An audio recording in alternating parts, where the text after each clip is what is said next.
Então, essa reunião semanal da disciplina de nefrologia, da Fundação Oswaldo Ramos, da Unifesp, e hoje nós temos a honra de contar com o Dr. Luiz Eugênio Melo, para falar sobre as perspectivas para o futuro na visão da FAPESP.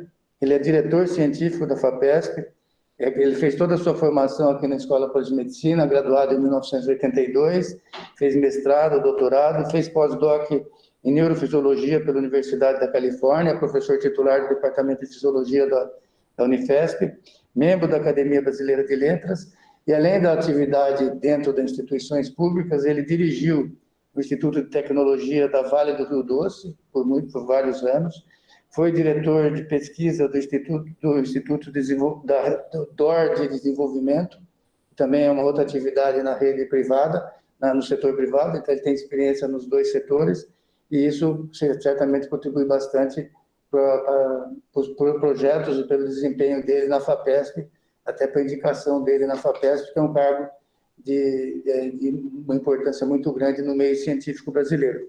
E como eu costumo falar com os alunos meus de graduação, eu falo que nós não podemos viver só cumprindo a nossa grade curricular. De manhã eu sou diretor da FAPESP, aí eu almoço, à tarde eu continuo como diretor da FAPESP. Ou então aqui no Hospital do Rim, é sempre bom você ter algumas outras atividades adicionais que caracterizam a sua identidade perante a comunidade. Além disso, o Luiz Eugênio ele é músico e campeão de hipismo. Então, ele tem todas as outras qualidades assim que não o caracterizam como uma pessoa que é puramente tarefeiro. É isso que eu fico falando bastante com os alunos de graduação. Não pode ser tarefeiro. Ninguém pergunta para você, depois de 20 anos, qual é o seu histórico escolar. Vai ver como que você é, qual a identidade sua como um todo. Então, muito obrigado aí pela sua presença, Luiz. Muito obrigado mesmo. É uma honra para nós. O reitor já fez a sua recepção e agradeço muito a presença de todos aí. O reitor, o Nelson Salles. Muito obrigado, Luiz. Obrigado, Medina, pelo convite para estar aqui. Bom dia a todos. Estou vendo várias caras conhecidas, ou alguns que não estou vendo o rosto, e estou vendo os nomes escritos. De novo, um prazer estar aqui. Só um ajuste na fala do Medina. Ele disse que eu sou membro da Academia Brasileira de Letras. Eu não sou imortal, eu sou da Academia Brasileira de Ciências.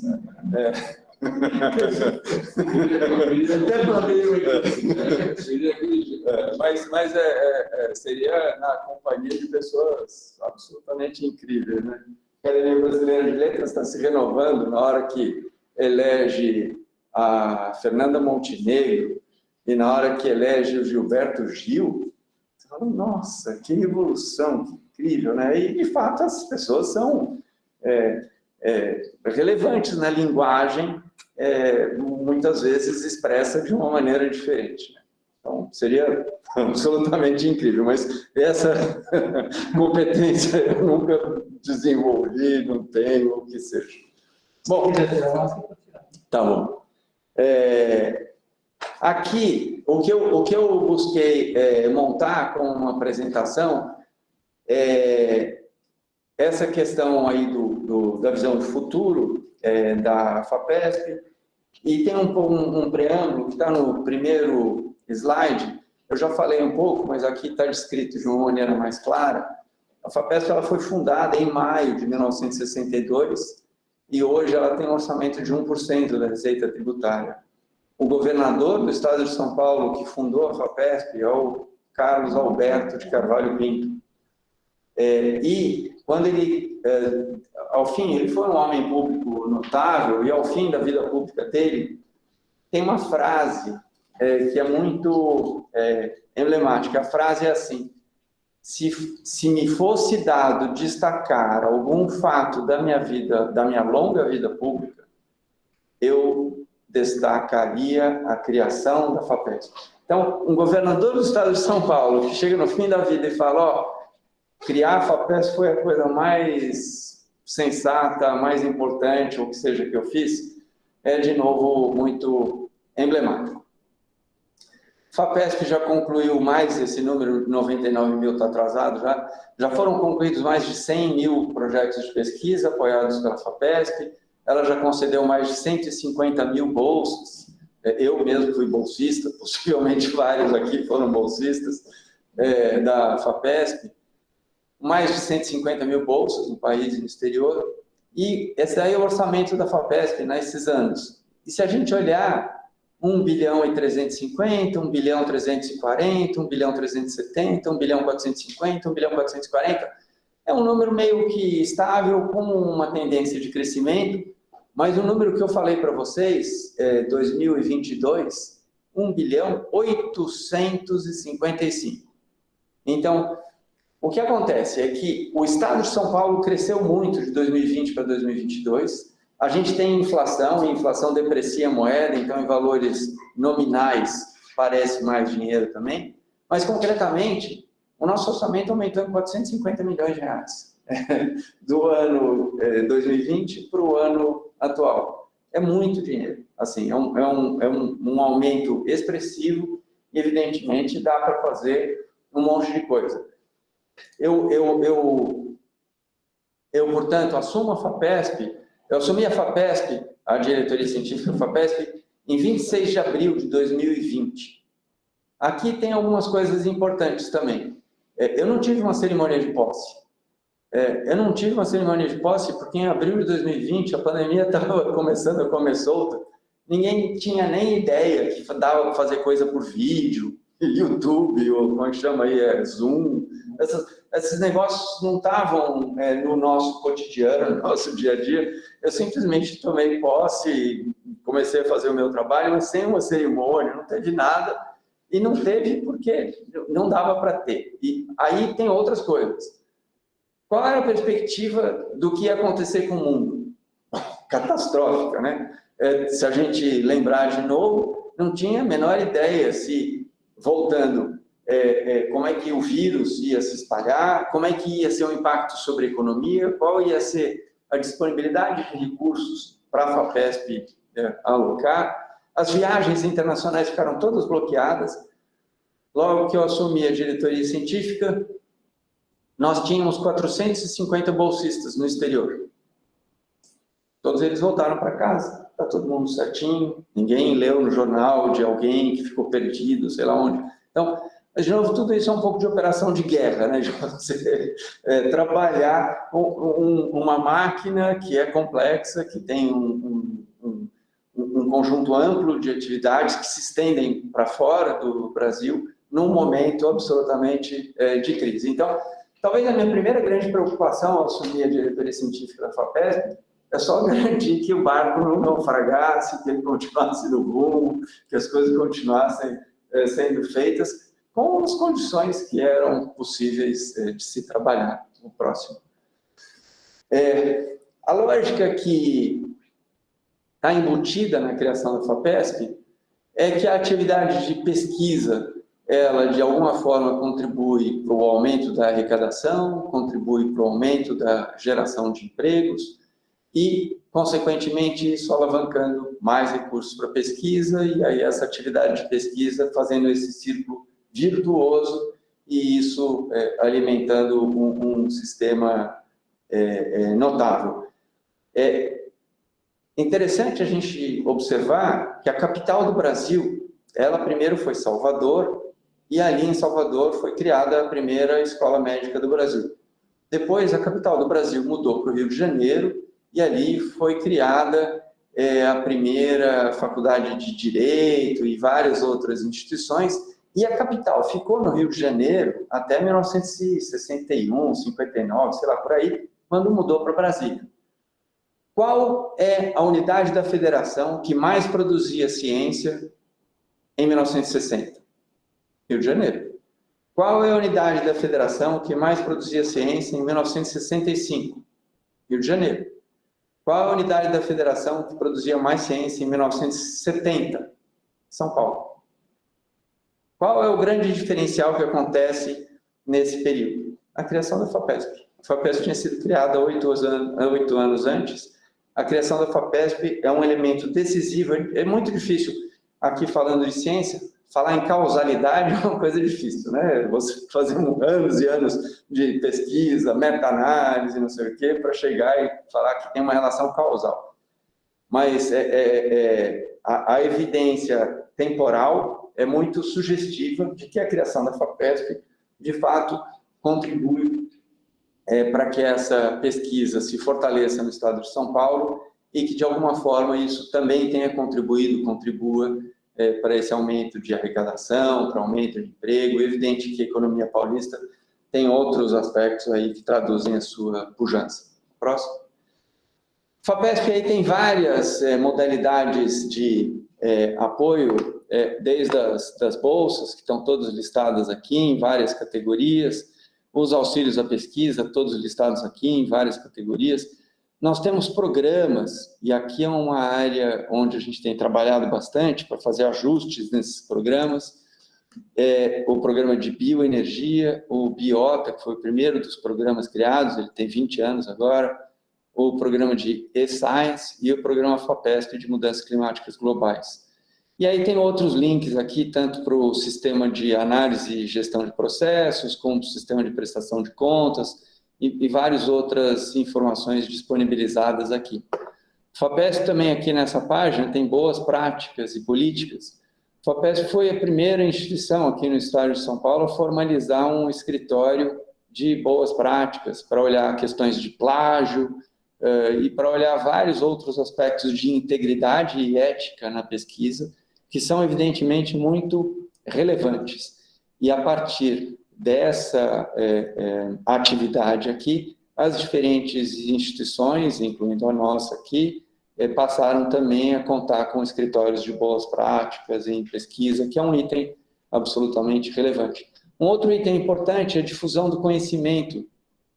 E aqui a FAPESP atua por intermédio de uma revista, a revista Pesquisa FAPESP, que tem uma ampla circulação, a agência FAPESP, que todo dia publica notícias, e com esses dois veículos principais, a agência FAPESP e a revista FAPESP, nós alcançamos mais de 15 milhões de leitores, e esses leitores, evidentemente, contribuem para a difusão de ciência de qualidade, informação de qualidade. A grande busca por informações qualificadas em função da pandemia da Covid fez com que todo o trabalho de difusão propiciado aí pela agência da FAPESP, a agência FAPESP e a revista FAPESP, balizem os principais veículos de comunicação no Brasil. O Globo, o Estado de São Paulo, a Folha de São Paulo, o UOL, o Valor Econômico, dentre outros, todos praticamente dia sim, dia não, ou todo dia, se você considerar o agregado, citam alguma matéria que a FAPESP publicou, dando visibilidade, quer seja para alguma coisa de uma vacina, ou de um novo antiviral, ou aspectos associados a uma lua de Júpiter, Titã, ou que seja outros elementos aí da esfera do conhecimento científico. E, por fim, um outro item muito importante, ao longo do tempo, a FAPESP procurou abraçar não só a atividade de desenvolvimento científico, mas também a atividade de inovação e empreendedorismo. Então, a FAPESP criou um programa de pesquisa inovativa na pequena empresa, PIPE, o programa de inovação tecnológica na empresa. A Dulce, eu acho que teve um PIP, ou tem? Isso. A gente criou esse programa que eu já mencionei, o Centro de Pesquisa em Engenharia, e aí vai. Tem uma série de ações onde a gente busca trabalhar para a expansão desse braço aqui, que é um braço importante para você garantir a transferência de conhecimento da academia para a sociedade. Eu consigo passar aqui? Consigo? Obrigado. Aqui, só para ter uma ideia do número de projetos que a gente tem em vigência e projetos que foram contratados, isso é, que começaram. Então, o ano que passou, o ano de 2020, nós alocamos 226 milhões de reais em formação de recursos humanos, correspondendo a 23% do nosso orçamento, em 8.127 projetos vigentes, quer dizer, 8.127 bolsas, né? Correspondendo aqui a 38% do total de projetos, e contratados novos, 2.557, correspondendo a 36%. Na hora que nos pediram, por exemplo, não estou conseguindo ir para o laboratório, as medidas de controle do contágio e espraiamento do vírus estão restringindo o acesso à atividade laboratorial, será que eu consigo prorrogar a minha bolsa? É evidente que é possível prorrogar, mas na hora que eu prorrogo uma bolsa, eu deixo de conceder uma bolsa nova, porque eu também não posso alocar todo o meu recurso só para uma atividade, por mais importante que seja essa atividade. Ainda assim, a FAPESP discutiu internamente esses assuntos. De pronto, foram concedidos 2 meses de prorrogação, quase que indiscriminada para todos os projetos vigentes, bolsas vigentes, quer dizer, e depois foram concedidos mais 3 meses para aqueles projetos que indicassem que, se me der mais 3 meses, eu acabo o projeto. Porque senão você também fica refém de uma situação que, não, eu preciso de mais 3 meses. Aí você concede mais 3 meses, acaba os 3 meses, não consegui acabar, eu preciso de mais 6 meses. Assim, algum dia você vai ter que terminar isso aqui. Então, tem vários aspectos associados aí. Pesquisa para o avanço do conhecimento. Alocação de 46% dos recursos, somando aqui 453 milhões de reais, e aqui os números vários, eu já deixei um tempo aqui, eu acho que foi suficiente para vocês olharem. Aqui, obrigado. Em diferentes anos, então de 2014 para cá e assim vai, a série temporal está sempre de trás para frente, digamos, da direita para a esquerda. Então, as bolsas em 2014 eram 5.000, caíram para 4.400, 4.400, 4.400, 4 e caíram para 2.557 bolsas novas concedidas. Essa queda de bolsas novas concedidas, ela reflete uma queda da demanda. A demanda para a FAPESP caiu em todas as áreas em 40%. Então, a atividade de produção científica foi deprimida na ordem de 40%, no Brasil e no mundo. Isso daqui não é só em bolsas. Se eu olho aqui, pesquisa de longo prazo, esse número, 2.300, 2.000, cai para 1.600. Se eu olho aqui, auxílio regular à pesquisa, 3.900, 2.900, 2.900, 2.600, 1.500. E assim vai. Como eu disse, todos os números caíram e isso, de novo, refletiu uma depressão enorme da nossa atividade científica e que talvez reflita, inclusive, outros aspectos que a gente buscou sanar, isso aqui eu vou mostrar para frente, mas talvez um desânimo com a situação econômica do país, com o nível de desemprego que se manteve alto, e um desânimo com a própria situação política do país, que de fato reflete uma polarização muito grande entre diferentes grupos, e isso também contribuindo para esse estado de espírito que pouco contribui para a produção.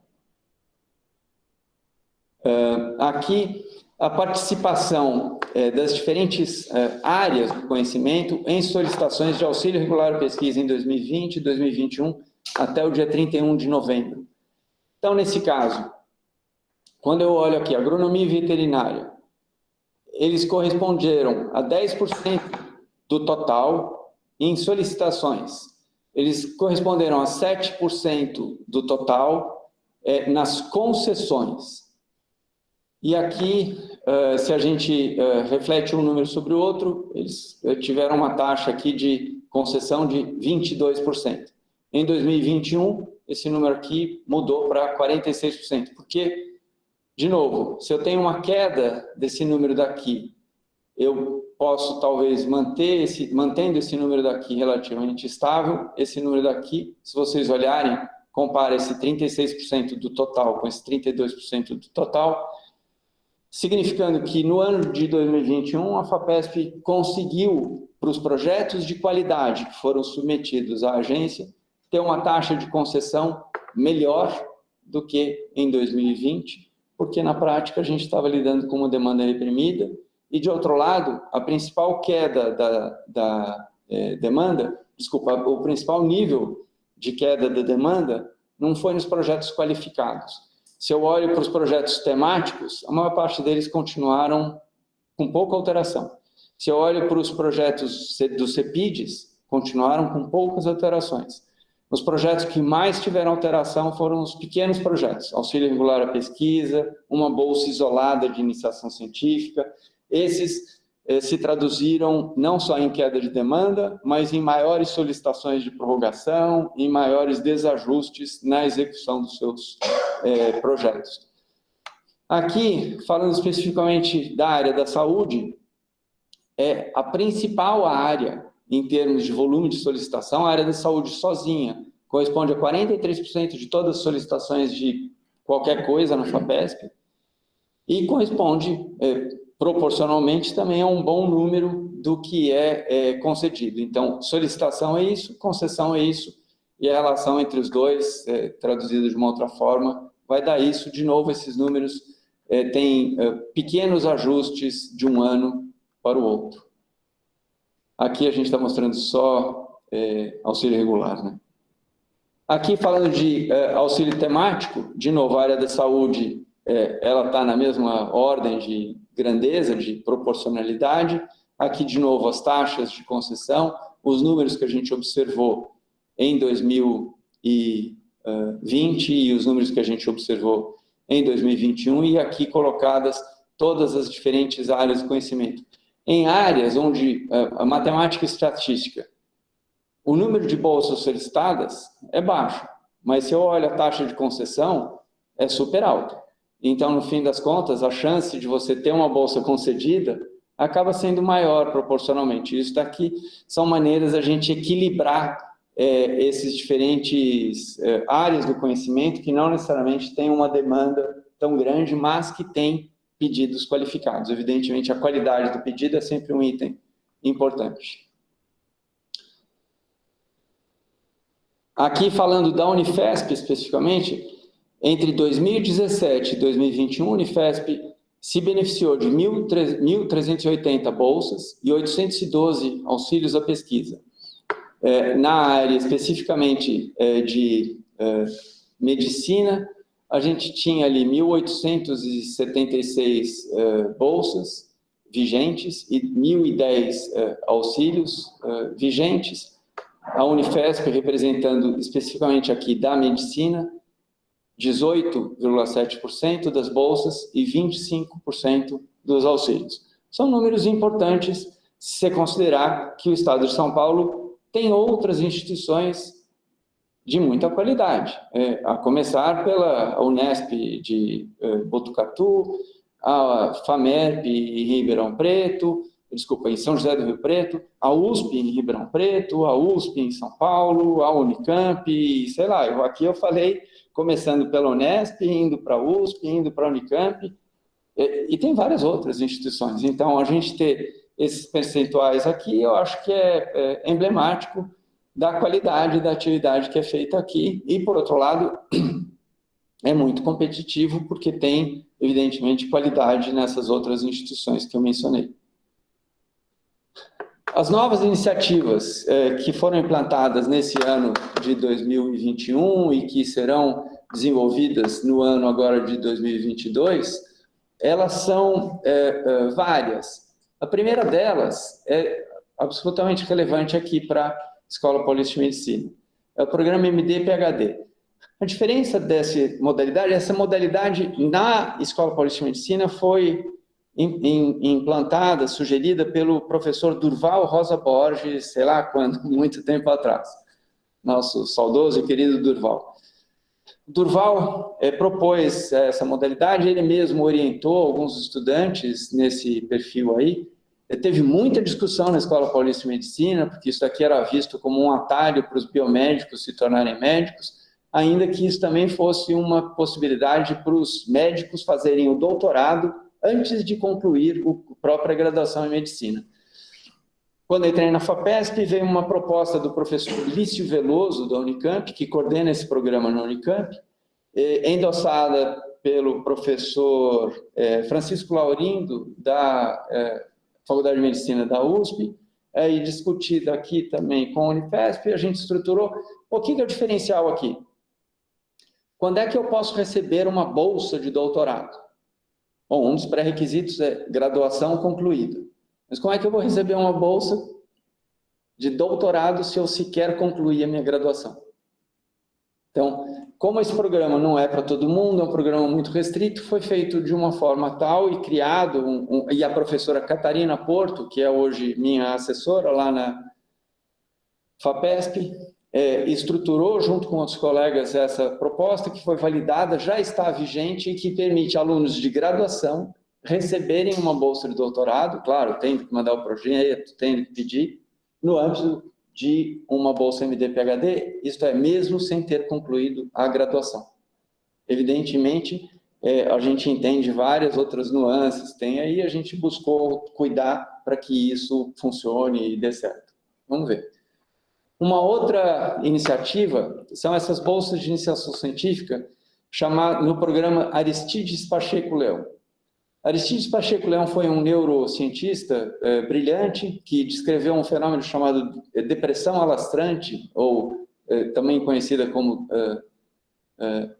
Leão Spreading Depression, ou depressão alastrante de Leão. É um fenômeno que talvez esteja na base da enxaqueca, ainda se busca entender para que serve, o que é o que acontece nesse fenômeno. Ele acontece em fenômenos de anóxia cerebral, em lesão cerebral. De qualquer forma, o Aristides Pacheco Leão, ele foi presidente da Academia Brasileira de Ciência por 2 vezes, e a academia tinha um programa de fomento à vocação científica, que é para você estimular que jovens queiram se tornar cientistas.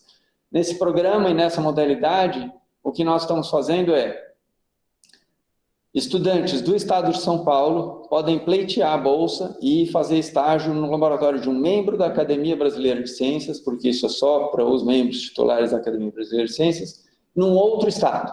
Com isso, eu aumento a circulação de pessoas, não para fazer contágio de Covid, mas para fazer divulgação de ideias, interação, essas coisas, dentro do Brasil. Evidentemente, tem gente muito competente no Ceará, no Rio de Janeiro, no Rio Grande do Sul, em qualquer lugar.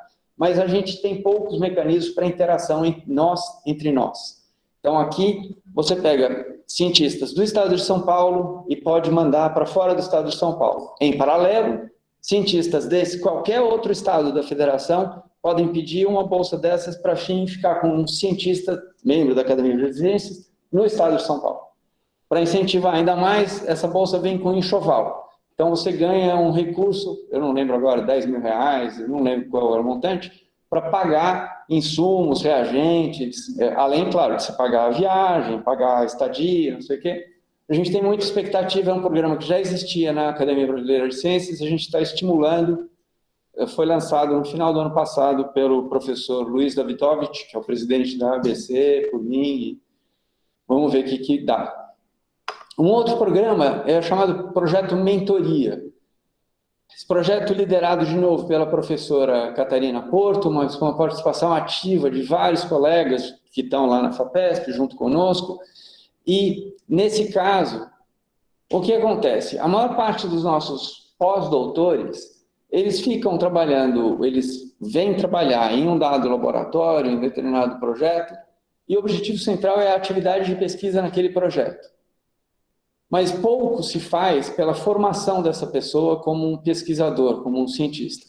Nesse caso, esse projeto Mentoria, nós buscamos qualificar essas pessoas para dar pareceres, para avaliar artigos científicos, todas aquelas questões de integridade e ética, questões de gestão de laboratório. Então, a gente busca dar um curso, um treinamento, uma capacitação que permita a esses pós-doutores se qualificarem como cientistas.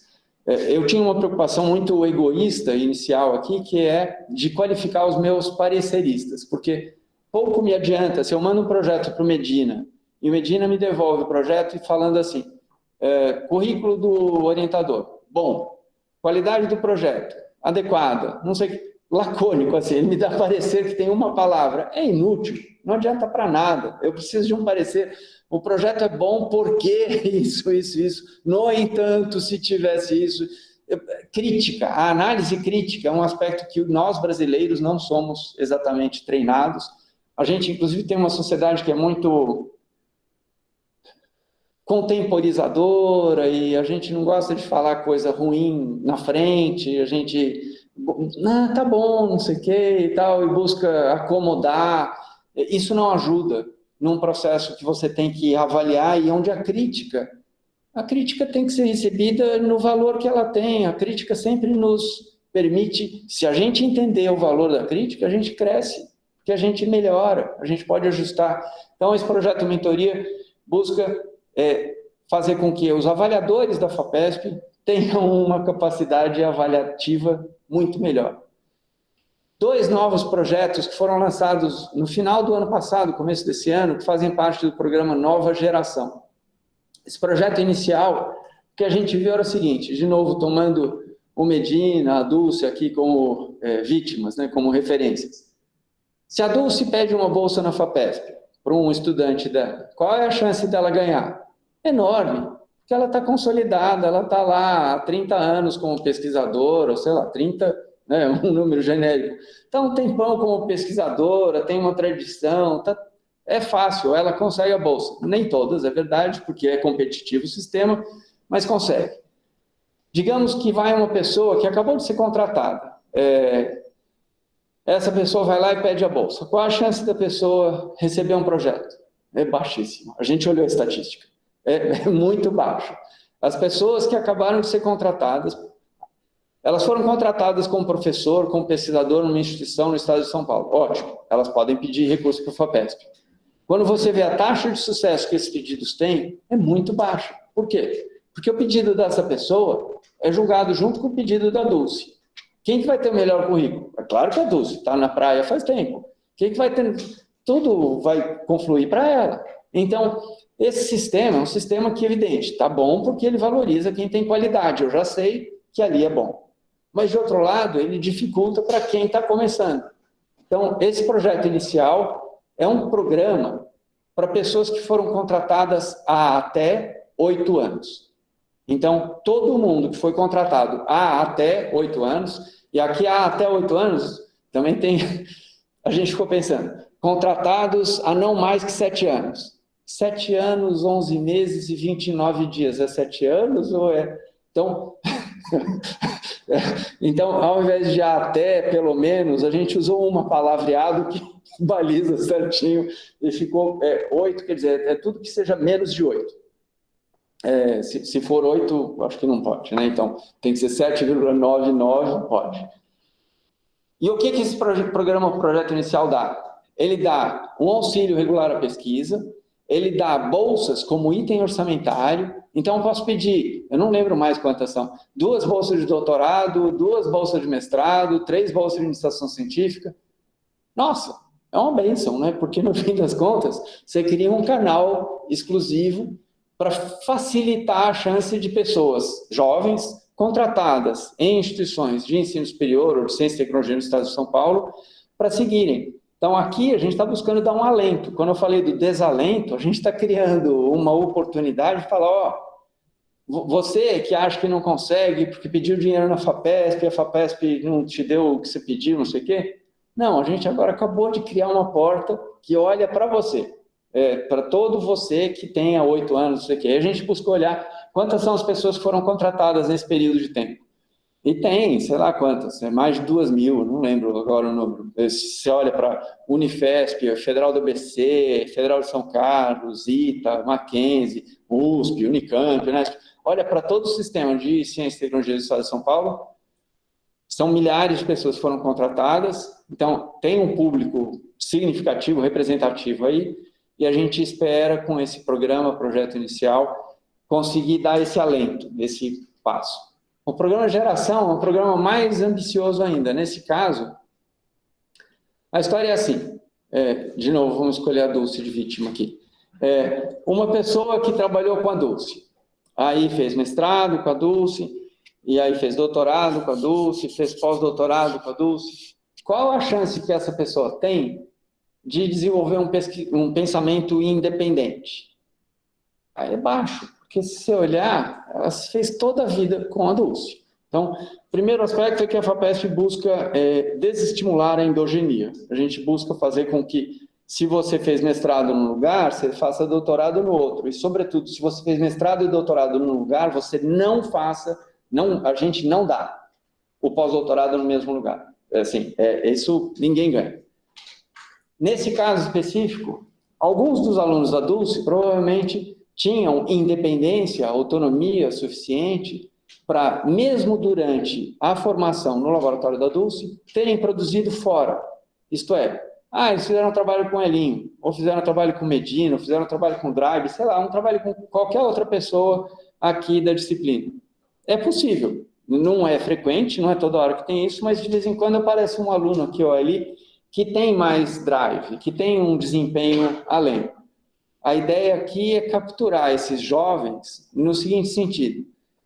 Se, então, a pessoa tiver concluído a graduação há não mais que 11 anos, tiver concluído o doutorado há não mais que 5 anos, e tiver evidência clara de independência de pensamento e raciocínio e desempenho profissional, a gente concede uma bolsa e um montante de recursos que é da ordem de R$1.600.000 ao longo de 5 anos. É uma bolada, um monte de dinheiro, tem bolsa incluída, tem não sei o quê, tem a própria manutenção no valor de uma bolsa de pós-doutorado, custa caro. A pessoa não pode estar contratada nesse caso, porque a ideia aqui, para a pessoa que já está contratada, é o projeto inicial. Essa daqui, a pessoa sequer está contratada. É um programa menor em termos de número de bolsas que a gente vai conceder, ele ainda é mais experimental, mas é um programa que a gente poderia chamar de jovens talentos. A gente vai querer investir, a gente vai querer enxergar o grande potencial de algumas poucas pessoas no estado de São Paulo, alocar um volume significativo, expressivo de recursos nessas pessoas, na expectativa de que, de fato, elas avancem e tenham uma aceleração no seu processo de desenvolvimento enquanto pesquisadores independentes. Esse daqui, eu acho que era o último slide, eu estou tentando passar o próximo, deixa eu ver se vai. Aqui são as coisas que a gente, as iniciativas que a gente já tem, é importante ilustrar, como referência. Então, a gente tem aí o programa MD-PhD, que eu já mencionei, ele é para o começo da formação, né? As pessoas estão na graduação. O programa de mentoria, as pessoas estão no início, elas já são pós-doutoras, né? O programa Geração estão no início também, elas também são pós-doutores, pós-doutoras. O Jovem Pesquisador 2, são iniciativas que nós já tínhamos feito uma vez, fizemos uma nova vez, aqui foi uma chamada de R$84 milhões. E os objetivos aqui, e onde a gente está trabalhando com a pessoa. O programa PI, são para pesquisadores também que estão no início, meio de carreira, já estão contratados aqui nesse caso, e aqui o objetivo de cada uma dessas ações. Os auxílios regulares à pesquisa, para pesquisadores em qualquer momento da sua atividade, e os temáticos CPS, CEPIDs, para os pesquisadores sênior, mais já estabelecidos. Um ponto importante aqui, eu destaquei aqui o que a gente fez, sobretudo para os jovens, e porque a minha intenção principal aqui é estimular os jovens e falar, pessoal, tem muita oportunidade, a FAPESP está aí de braços abertos, esperando os projetos de vocês, e mandem suas propostas, e aqui tanto faz se o jovem é um estudante de graduação, estudante de pós-graduação, ou é um pesquisador em início de carreira. Eu não destaquei, mas vou destacar agora o CEPIDs. CEPID é uma iniciativa muito ambiciosa da FAPESP. A FAPESP hoje tem 17 CEPIDs em financiamento, e a gente lançou, ano passado, uma nova chamada de CEPID, que vai ter 6 ciclos, para aprovar 3 projetos em cada ciclo. A gente tem o primeiro ciclo em curso, com 30 e tantos projetos em análise, projetos inclusive da Escola Paulista de Medicina, ou da Universidade Federal de São Paulo. O primeiro ciclo só para a área das ciências da vida. Então, na verdade, pode ter a agronomia, pode ter a biologia, pode ter a medicina, pode ter a biomedicina, pode ter, sei lá, que áreas que estão aí dentro das ciências da vida, bioquímica, claro. E o ano que vem, esse ano agora, de 2022, o ciclo eu acho que é para ciências humanas, e aí depois no ano seguinte é para ciências da vida de novo, e no ano seguinte é para ciências exatas, e assim vai nos 6 ciclos, alternando diferentes áreas de conhecimento. E aqui, para destacar, o montante de recursos que a FAPESP alocou para esses CEPIDs é de 720 milhões de reais. Então, a gente está falando aqui de iniciativas, se a gente somar todas as iniciativas aí, a gente está falando de mais de 1 bilhão de reais. Isso tudo, o ano passado, várias coisas dessas novas. Essa chamada nova do CEPID é novo, o programa PI é novo, o JP2 é novo, e ele é pontual, o Geração é novo, o Mentoria não é exatamente um fomento, é mais uma qualificação, é novo, MD-PhD é novo. Isso aqui tudo, então, traduzindo iniciativas novas, que são fruto do trabalho dessa gestão que eu lidero, junto com uma equipe absolutamente qualificada de pessoas. Talvez uma das coisas mais incríveis de trabalhar na FAPESP é a oportunidade de interagir com pessoas incríveis. Porque você interage com as pessoas mais qualificadas, sei lá, na matemática, na engenharia, na bioquímica e de todas as instituições no estado de São Paulo. Sem as dificuldades que você tem numa universidade, com as amarras, como são constituídas as universidades, numa instituição muito ágil, que dispõe de muita respeitabilidade e que, nesse sentido, habilita, as portas se abrem na hora que você fala FAPESP, né? Em qualquer lugar que seja. Então, e de outro lado, isso também traz essa responsabilidade de você manter, como eu disse lá, o barco no rumo e garantir que você, ainda que faça muita coisa e muitos movimentos, mas que ouça muito, pondere muito, balize muito antes de fazer quaisquer dessas ações. Acho que é isso. O professor Arthur está presidente da Fundação Oswaldo Ramos, acho que podia começar com o professor Arthur. Bom dia, Luiz Eugênio. Parabéns. Eu tive a felicidade de, durante 2 anos, prestar uma modesta contribuição à FAPESP como assessor, e realmente nós todos temos um orgulho muito grande do Estado de São Paulo ter não só iniciado esse processo, como também espalhado esse processo por outros estados. A minha pergunta há uma certa surpresa. Eu achei que vocês estariam tendo mais solicitações em vista da quebra do sistema federal e, ao contrário, vocês tiveram menos solicitações. Quer dizer, ninguém do CNPq, do CAPES, está tentando recorrer para cá para salvar, por exemplo, um projeto super importante e já em andamento há algum tempo. Não está acontecendo isso. Então, prazer falar com você, Arthur. A gente tem uma situação que a gente tem 2 realidades. Uma realidade até 2019 e uma realidade na virada de 2019 para 2020. Até 2019, a gente vinha tendo exatamente o que você refletiu. É uma pressão crescente sobre o nosso sistema, uma demanda cuja nossa capacidade de atendimento não alcançava, e é uma taxa de concessão que vinha sendo cada vez menor.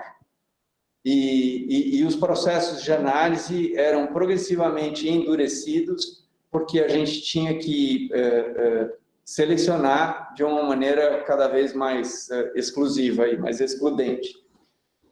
A partir de 2020, a gente tem essa mudança completa da nossa curva, aonde a taxa de submissão ou as submissões cai absurdamente, e nesse caso a gente, por um lado, não quer baixar o sarrafo, isso é, se eu queria que o estudante ou o pesquisador tivesse o perfil A, B ou C, eu continuo querendo que ele tenha aquela mesma qualidade que ele estava tendo antes. E, de outro lado, aqui a gente costuma dizer, se você pega os 1.000 primeiros, ou os 500, vai para ficar mais restritivo, os 500 primeiros alunos em nota aqui para a Escola Paulista de Medicina, o primeiro, o segundo, até o 10º aluno, eles têm uma nota que se destaca muito dos demais. Mas daí para frente, do 11º para trás, até o 500º, a nota é muito parecida. É que nem corrida olímpica, assim, o sujeito difere em 10º. Então, na FAPESP, a gente, nos projetos de qualidade, já estava um pouco nesse nível. Então, por um lado, a gente tem uma queda da demanda e, de outro lado, a gente consegue manter, dentro do possível, uma concessão num nível bom, porque a gente tem muita oferta de qualidade. Mas é impressionante que, aí, indo para o outro lado, bolsas, as bolsas são o principal gargalo na FAPESP. É enorme o número de solicitações de bolsa que nós temos que denegar. Aqui tem 2 aspectos. Um deles, se a gente soltar o sistema de bolsas em livre curso, a gente só vai conceder bolsa. A gente vai se tornar um CNPq, no sentido de que a gente não vai ter dinheiro para fomento. E já na gestão do Pérez, isso foi uma decisão do Conselho Superior, de fazer que a concessão de bolsas não supere 40%. Na verdade, deve ficar entre 30% e 40% do total de recursos. Aquele número que vocês viram, 25%, são as bolsas concedidas quase que só de uma categoria. Se eu considerar todas as bolsas, o número chega em 40% e passa. Considerar todas as bolsas, assim, programa de inovação, tem bolsa? Tem, vai passar. As bolsas concedidas como item orçamentário dentro de um CEPID ou um temático, então tem bolsa. Se eu considerar essas, vai passar. Ali são só as bolsas balcão, e só as bolsas balcão de projetos de pesquisa. Então, a gente tem uma demanda que a gente não consegue atender, a lógica da exclusão causada pelo sistema federal, ela impacta profundamente a FAPESP, sobretudo no aspecto de bolsas. Mas, ainda assim, a gente tem aquela queda, aqueles números que eu apresentei. E você não mencionou bolsa para o exterior? Bolsa para o exterior, a gente está voltando a conceder agora. A gente interrompeu, e ali tem uma coisa importante. Na hora que você pede uma bolsa para o exterior e ganha, bom, você ganhou a bolsa. Agora você pode ficar adiando o início da bolsa. Então, digamos que você tivesse pedido uma bolsa para o exterior, ganhou, e aí você agora quer ir para Oxford e está fechado. Bom, aí você escreve uma carta e fala, não posso ir, está fechado. Mas eu não posso ficar... Na hora que eu, diretor científico, concedo uma bolsa, eu assumo uma dívida. Isto é, eu pagarei essa bolsa quando a pessoa for usufruir. Mas se eu for concedendo bolsas, e as bolsas não forem usufruídas, vai chegar uma hora que elas todas vão ser usufruídas, e aí eu não tenho condição de fluxo de caixa para dar conta. Então, dada a incerteza do sistema, e a incerteza tem outras variantes, a bolsa é sobretudo para o pós-graduando. O pós-graduando tem um tempo finito que ele deve concluir a pós-graduação. Então, ele devia ter concluído a pós-graduação, mas ele podia usufruir da bolsa, e aí ele vai ficar jogando no seguinte argumento: não, mas eu ganhei a bolsa, você tem que dar uma prorrogação, porque eu tenho essa bolsa, eu posso ir. É um sistema complexo de articular. A nossa decisão foi, assim que fecharam as fronteiras, a gente fechou as bolsas também. A pressão sobre as bolsas do exterior foi muito grande, muita gente falava, eu quero ir, eu posso ir. Aí a gente começou, abriu o julgamento de novo, passou 2 meses, surgiu a variante Delta. Aí você fecha o julgamento de novo. Assim, é muito difícil você fazer organizações de processos de análise, de coisas que demoram alguns meses, no meio de uma pandemia, onde as ondas vão sucedendo. Agora, parece, né, pelo que eu enxergo aí, que essa variante Omicron veio para ficar, com uma alta infectividade, uma baixa letalidade, e parece que há algum retorno, algum grau de normalidade, e a gente tem avaliado bolsas no exterior de maneira normal de novo. Ronaldo, depois da Maria Mello, tem a Dulce e a Dulce e depois a Érica. Luiz Eugênio, mais uma vez, agradeço aí a sua presença no dia de hoje, é sempre muito ilustrativo ver tudo que você está fazendo aí na FAPESP. Aí. Talvez algumas perguntas, ou duas perguntas incomuns, né? Mas que eu sempre fica me ardendo e eu não sei a resposta. Né? Bom dia. Por exemplo, a Embrapa tem um papel fundamental no agronegócio.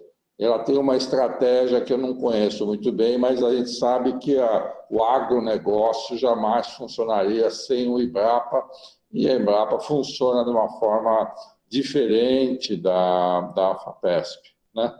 E a gente vê que, por exemplo, na própria SPDM, nós não somos uma empresa de ciência, nós temos 60 mil funcionários, somos um local que tem uma rede acadêmico-assistencial no estado de São Paulo inteiro, e causamos um impacto no setor saúde de uma forma significativa, quer seja agora na pandemia, com novos procedimentos de saúde.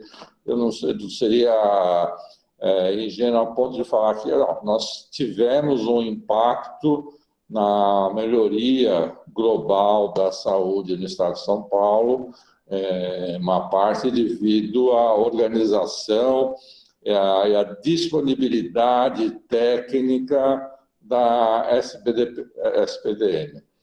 A questão, assim, com modelos tão distintos da FAPESP, né? Gostaria de ouvir a opinião do Luiz, assim, o que a gente poderia colaborar com esses locais assim para poder ampliar, né, o impacto da FAPESP, se isso faz sentido, né, para ele, que poder ampliar o estilo da FAPESP. Né? Obrigado, Ronaldo, pela pergunta e oportunidade aqui. A FAPESP vem trabalhando, a gente pode recortar, assim, segmentar a sua pergunta em duas vertentes. Uma delas diz respeito ao desenho da pesquisa. E as diferentes agências de fomento à pesquisa, elas se debruçam sobre essas duas vertentes, uma chamada Mission Oriented Research, quando você tem uma missão e você ataca para resolver um problema. É a pesquisa voltada à solução de problemas. O outro é o chamado Curiosity Driven Research, a pesquisa voltada para resolver uma questão científica, independentemente da sua aplicação mais imediata ou qualquer aplicação. Então, se eu estiver trabalhando, sei lá, sobre ondas gravitacionais entre corpos estelares longe aí, talvez o impacto aqui para a nossa sociedade seja nenhum, eu acho que é uma pesquisa para o avanço do conhecimento. E, de outro lado, se eu estiver pesquisando sobre a espícula do coronavírus e qual proteína presente ou ausente e eventual capacidade de resposta antigênica, parece claro para qualquer um que isso tem uma aplicabilidade, um potencial de aplicabilidade muito grande, mesmo que seja o conhecimento fundamental sobre a proteína, a conformação dessa proteína, mas eu posso produzir uma resposta, uma vacina, uma articulação dessa informação com uma atividade prática. De outro lado, a gente tem agências de pesquisa que são o que eles chamam de Research Performing Agencies, agências de pesquisa que fazem pesquisa. A NIH é uma delas, a Embrapa é uma delas. Essas agências têm dinheiro, porque elas recebem dotação do governo, a NIH tem uma dotação que é deles para eles. E a Embrapa e elas executam a pesquisa. E você tem agências como a FAPESP, que são só Research Funding Agencies. Ela financia, mas ela não executa. Ela executa intermediada pelas instituições no estado de São Paulo. Então, para uma agência como a FAPESP, e para endereçar essa vertente, o que nós temos e vimos ampliando são esses programas de políticas públicas, e nos nossos programas de políticas públicas a gente tem alocado crescentemente mais dinheiro, agora a gente regularizou com uma linha, então tem uma linha com 100 milhões de reais por ano, todo ano a gente faz uma chamada, a SPDM poderia se apresentar numa chamada dessas para falar, ó, eu quero endereçar o problema tal. O dinheiro da SPDM é público ou privado? Privado, SPDM, privado. Então, a SPDM fala, ó, eu vou casar essa grana, sei lá, 10 milhões, 20 milhões, o que seja, que ela talvez já fosse casar para fazer o que seja, com uma grana que ela pede para a FAPESP então dá os outros 10 ou 20, ou o que seja, que cabia no orçamento, que faz sentido, e aí, junto, esse dinheiro vai lá, está alocado para fazer alguma coisa. Todo ano a gente tem uma chamada assim, e essa chamada visa pesquisa orientada à solução de problemas. Essa linha, infelizmente, esse ano, a gente teve uma demanda que ficou muito aquém do que eu gostaria. Então, a gente, mesmo que conceda tudo, a gente não vai conceder o dinheiro que a gente tinha disponibilizado. Na linha que a gente fez esse ano, tinha uma obrigatoriedade de que alguma secretaria de Estado, quer dizer, município, Estado, em algum lugar, fale que quer fazer o negócio. No caso da SPDM, possivelmente devesse ser a Secretaria de Saúde do Estado de São Paulo falar, ó, se a SPDM produzir esse conhecimento, essa informação, eu tenho interesse em usar, eu vou balizar as minhas ações, quaisquer que sejam, com base nesse dado. Por quê? Porque não adianta, é muito frequente, a gente tem várias razões. Eu vou falar uma coisa que, uma das experiências que eu tive foi, então, na Vale. Eu fui diretor de pesquisa da Vale, da mineradora. A Vale atuava, e ainda atua, eu acho, em Moçambique. Moçambique tem cólera. Cólera não é um negócio que precisa existir em nenhum lugar do mundo. Talvez em algum país que tenha guerra, que não sei o quê, eu acho que tudo bem. E aí, por que tem cólera? Porque eu acho que é hipoclorito de sódio, que se usa para tratar a água, e aí algum agente de saúde em Moçambique aplicando hipoclorito de sódio na cisterna, no poço, não sei o quê, e aí começou um boato de que aquilo era broxante, que era para esterilizar e que era para tirar a virilidade. Acabou. Ninguém mais bebe água que tiver hipoclorito de sódio, porque broxa. Eu não quero ficar broxa.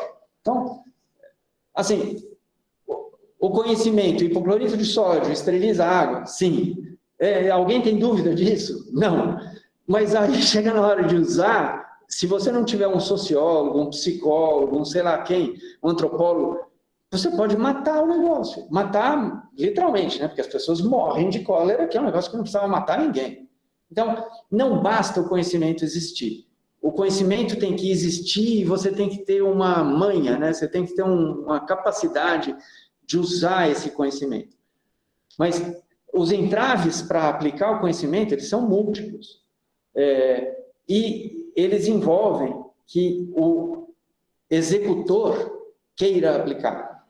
O executor sendo uma secretaria de saúde, municipal, estadual, e se ele tiver articulado, se ele tiver falando, ó, eu quero isso, e eles querem muitas coisas. Se você perguntar para o serviço de saúde do Estado, todo mundo quer um monte de coisa. Eles querem, em geral, tem 3 atributos de qualquer item, que são muito difíceis de estarem os 3 disponíveis. A gente quer as coisas no menor tempo possível, no menor custo possível e com a maior qualidade possível. Mas, em geral, quando você tem a maior qualidade, demora muito mais tempo e custa muito mais caro. Então, qualidade, em geral, se opõe aos outros. Se você faz rápido, em geral, são mal feitos. Então, esses 3 elementos, você tem que conseguir chegar num balizamento. A palavra em inglês é compromisso, né? E português incorporou. Você tem que ter um compromisso ali entre esses 3 para conseguir fazer uma coisa que... Então, eles vão querer um negócio que é para ontem, que custe nada e que eles nem precisem dedicar tempo. Aqui nesse nosso programa de políticas públicas, a gente busca engajar essas pessoas que elas se comprometem, as secretarias, com algum dinheiro, porque isso também mostra comprometimento e que elas queiram aplicar. Mas a SPDM podia fazer várias coisas, possivelmente, assim como outras organizações. A gente tem colocado ênfase, porque esse é um outro jeito de a gente trazer dinheiro. A gente pode casar as coisas. Uma das vertentes que avançou em função da Covid é a competência brasileira em executar clinical trials. E a gente fez vários clinical trials muito, muito bem desenhados, com muito impacto internacional. a gente está discutindo internamente a FAPESP, executar um clinical trial, possivelmente vai ser em uma doença negligenciada, porque o fato da doença ser negligenciada traduz que o interesse econômico é menos evidente ali, ele não está, talvez as contas não fechem. Então, é onde cabe o apoio público e é onde cabe uma ação concertada. A gente tem várias conversas nesse sentido. O professor Rui Maciel, que é coordenador adjunto lá na FAPESP, eu convidei quando eu assumi diretor científico, o Paulo Schor, que é coordenador de área na área de inovação, e o Américo Craveiro, que não é aqui da nossa casa, os três têm me ajudado na articulação de uma proposta, e esse ano ainda a gente deve apresentar um programa para um clinical trial em doença negligenciada. Maria Mello. Bom dia, eu queria agradecer as informações e fico muito feliz com a última fala do senhor, porque eu sou do mercado e atualmente, assim, eu estou como pesquisadora associada na Escola Paulista da Geriatria e a gente está escrevendo, nós vamos propor, eu creio, muito em breve, um projeto temático, quer dizer, não eu, mas um professor da escola. E a pergunta que a gente tem é qual, na política da FAPESP, né, e eu sou do viés da inovação, qual que é a possibilidade de bolsa de apoio formal que a FAPESP oferece a doutor do mercado, que atuou no mercado por 10, 15 anos, e hoje, no movimento inverso da pesquisa translacional, vai para a academia para poder fazer pesquisa? A minha impressão é que a gente não tem modalidade de apoio apoio a título de bolsa nessas condições. As bolsas que a gente tem são todas para execução de projetos de pesquisa por bolsistas, nesse caso, durante a formação desses bolsistas. As bolsas da FAPESP, elas são entendidas sempre no âmbito de formação de recursos humanos. E nesse caso, você qualifica como um recurso humano já formado. E, portanto, assim, não entraria no âmbito das bolsas. As bolsas que a gente tem para recursos humanos, para pessoas, então, que estão nesse estágio de, digamos, atividade profissional, são as bolsas no âmbito do PIP. O PIP tem uma bolsa que é chamada de PE, que é pesquisador e empreendedor. E aí, especificamente, a gente concede bolsas que têm um valor expressivo, acho que na ordem de R$7.000, mas é só naquela modalidade. Dentro dos temáticos, por exemplo, a gente não tem. Aí eu volto para o número. A FAPESP tem um orçamento expressivo, R$1.855 bilhões, mas ele ainda é insuficiente para que a FAPESP dê conta da manutenção, da subsistência de pesquisadores, de pagar o salário, ou complementar o salário, ou dar o salário dos pesquisadores. A gente tem bolsa de pesquisador visitante, a gente tem bolsas nesse sentido, mas isso caberia, eu não tenho sotaque, por exemplo, na sua voz. Digamos que você seja mineira e que você tenha um vínculo com a PUC de Minas ou com a UFMG. Você poderia pleitear e receber uma bolsa de pesquisador visitante temporariamente, enquanto você estivesse executando seu projeto aqui num laboratório no estado de São Paulo. Mas são condições muito pontuais, muito específicas. Então, infelizmente, nesse caso que você indicou, a gente não tem uma perspectiva de financiamento. Dulce, tem várias outras perguntas que são relacionadas à formalização de pedidos, que eu vou anotar, depois eu passo pessoalmente para você, eu faço a resposta para as pessoas. Dulce, eu queria abordar... eu queria abordar, que eu sei que a FAPESP tem a parceria com a Embrapim, né? Sim. E o âmbito de financiamento dentro desse acordo é dentro do PIT, acho que... E qual é o valor estimado para dessas chamadas do PIT, que é a inovação tecnológica, no caso, né? A parceria que a gente fez com a Embrapi foi sobretudo motivada por uma perspectiva do Jorge Guimarães, que não tinha na sua carteira, a Embrapi não tinha na sua carteira parceria com a indústria farmacêutica. E a FAPESP tinha com a GSK, e eles queriam também trabalhar essa linha. Mas ela acabou ficando restrita. De qualquer forma, a nossa linha de financiamento do PIT, ela não tem um teto, ela tipicamente é de dezenas de milhões de reais, ou de vários milhões de reais, melhor dizendo, e para projetos que têm uma ambição de alguns anos, 5 anos. Quando o projeto tem uma ambição maior, de dezenas de milhões de reais, e de mais tempo, 10 anos, 20 anos, a gente recomenda um CPE, que tem outros instrumentos e outras possibilidades, mas o PIT é fluxo contínuo. Fluxo contínuo. E aí a gente está sempre discutindo, nesse momento estamos discutindo 3 parcerias com o PIT, uma delas, inclusive, que foi um contato que o Medina acabou intermediando. A gente discutiu a possibilidade de fazer um CPE com eles, mas eles acabaram indo mais para a área do PIT, e é uma indústria no setor de proteína animal. É isso. A última pergunta da Érica. Obrigada, professor Luiz Eugênio, pela palestra, foi ótimo. A preocupação no Brasil é a formação e a manutenção dos nossos pesquisadores, né? Existe um levantamento da FAPESP em relação aos egressos de bolsa de mestrado, doutorado, pós-doutorado, para saber se esses ex-bolsistas continuaram pesquisadores, viraram professores, ou largaram simplesmente a pesquisa? E também parabenizar pela iniciativa da FAPESP de dar suporte aos pesquisadores para a publicação dos artigos, mesmo 3 anos após o término do projeto. Acho que foi uma iniciativa brilhante, porque outro trampo, outra dificuldade que a gente tem é a publicação dos artigos pela alta do dólar. Obrigado, Érica. A gente tem vários levantamentos internos. Ontem, eu estava vendo, fora um pouco, mas de certa forma dentro da sua pergunta, ontem eu estava vendo um levantamento sobre os CEPIDs.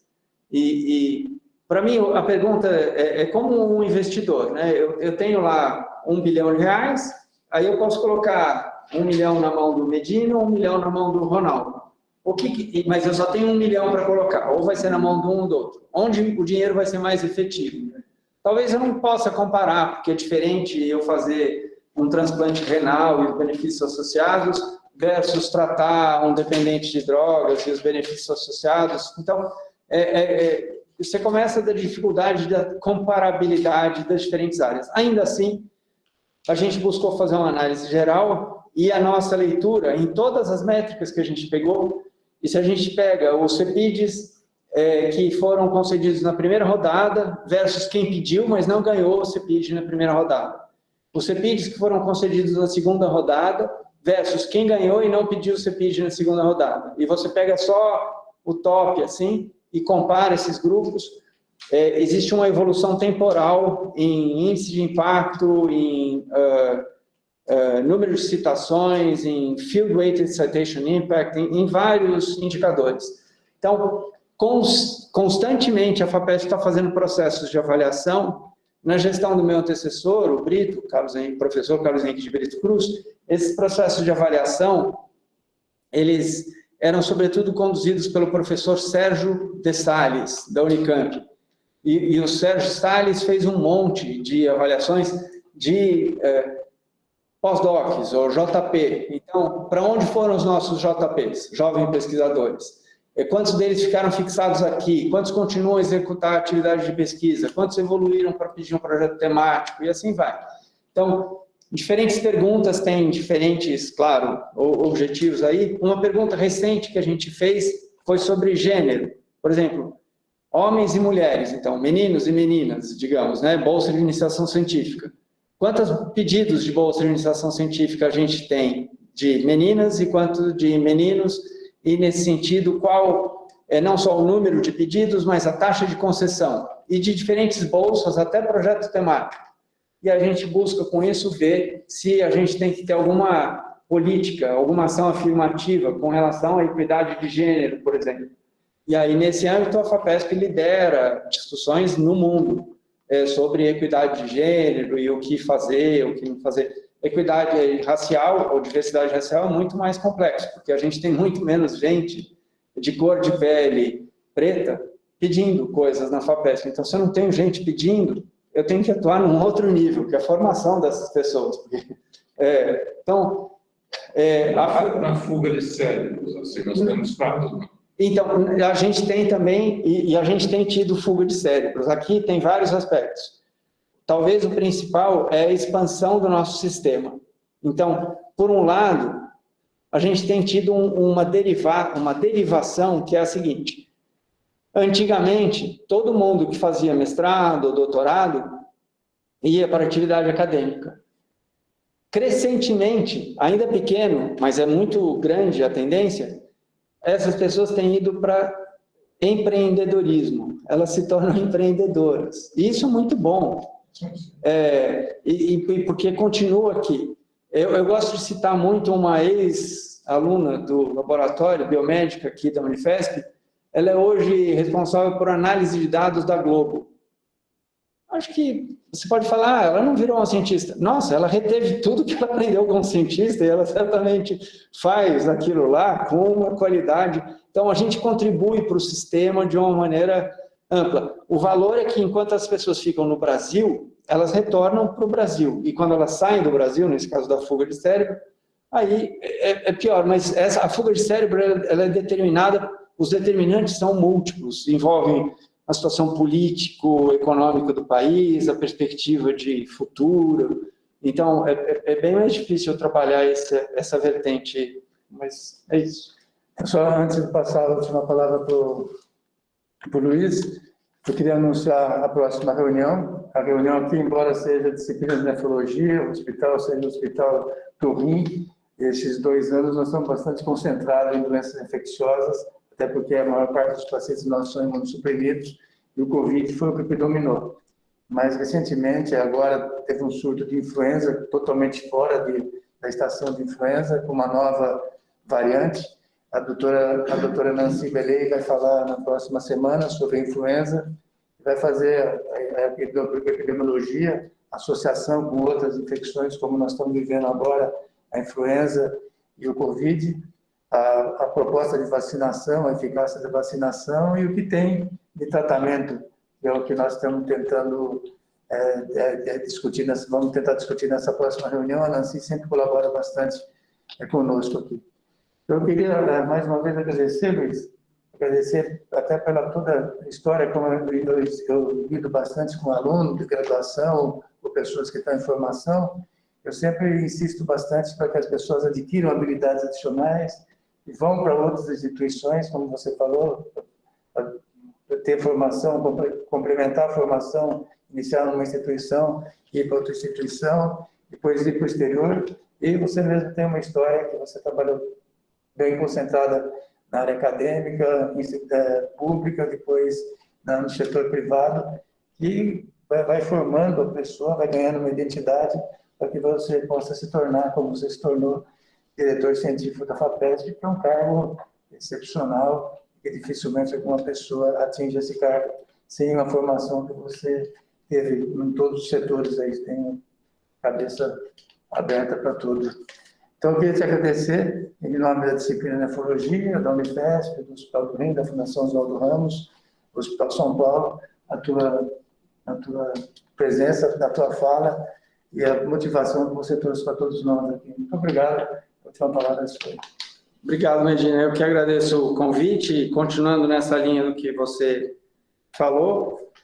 Eu acho que buscar experiências diversas é muito enriquecedor e tem uma vez eu vi um banquinho numa loja de imóveis, mas que eu adorei. Eu não comprei o banquinho, mas eu guardei a frase que estava escrita no banquinho. E o que estava escrito no banquinho é: a vida começa onde acaba a zona de conforto. E na prática é isso, assim, você não está aqui só para, sei lá, comer, dormir, isso é muito pouco, né? Então, é importante nós nos desafiarmos, nós nos colocarmos objetivos que representem ideias ambiciosas e que, de fato, a gente possa contribuir para nos tornarmos pessoas melhores e tornarmos o mundo melhor. Então, acho que é isso. Se eu estou hoje como diretor científico da FAPESP, tem várias derivadas aí. Primeiro, claro, eu estudei aqui nessa instituição e tive o Esper Abrão Cavalheiro como meu orientador, um pesquisador brilhante, notável, mas, assim como quando eu fui candidato a diretor científico da FAPESP, tinha 13 outros candidatos, ex-pró-reitores da USP, da Unesp, gente de todas as áreas de conhecimento, gente com perfis absolutamente incríveis. E o grande diferencial que tinha entre eles e eu é que eu tinha trabalhei por 9 anos como diretor de pesquisa e desenvolvimento da Vale. Então, minerador, é um outro negócio, outro mundo. O que eu, médico, estava fazendo lá, metendo a cara no negócio. Agora, eu não fui para lá para dar errado, eu fui lá para acertar, e eu me dediquei para acertar. E acho que acertei, fiz um monte de coisa que ficou lá. Então, mas isso agregou, isso me deu um diferencial, isso me deu um valor que os meus colegas, por qualquer razão que seja, não tinham tido a oportunidade de ter. Então, buscar experiências adicionais, eu acho que é sempre importantíssimo.